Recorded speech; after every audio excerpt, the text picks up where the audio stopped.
बिस्मिल्लाहिर्रहमानिर्रहीम। अस्सलाम वालेकुम। उम्मीद करता हाँ सारे दोस्त अहबाब खैर आफियत नाल होणगे। दोस्तों अज ज़ियाबितस शूगर के हवाले नाल कुछ इन्फॉर्मेशन तुहाडे नाल शेयर करना चाह रहा।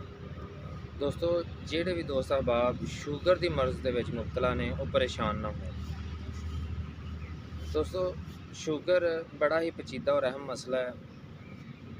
इहदे मसाइल दे वल्ले तां जाण वास्ते एक अलहदा ही वीडियो बनावांगे, लेकिन तुहानूं इहदे हल दे मतलब कुछ इन्फॉर्मेशन तुहाडे नाल शेयर करांगे कि दोस्तों ज़ियाबितस शूगर दोस्तों जिहड़े भी दोस्त अहबाब नूं है उन्हां वास्ते एक बहुत ही माकूल मुनासब ते घरेलू इलाज दे मतलब नुस्खा लैके आए हैं। दोस्तों सब तो पहले तुसीं नसपाल लैनी है, अनारा दा छिलका, फिर तुसीं जम्मू दियां गिड़कां लैनियां ने, काले चने भुन्ने हुए लैने ने और हल्दी लैनी है। हल्दी जी आम घर आंडियां च आपां इस्तेमाल करने।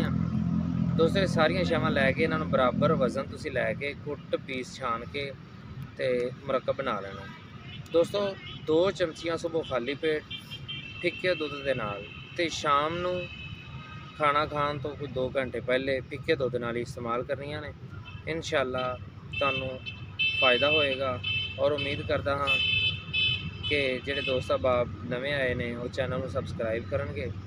और दोस्तों अगर वीडियो अच्छी लगी है तो इन्हूं लाइक तो शेयर ज़रूर करो। अल्लाह हाफिज़।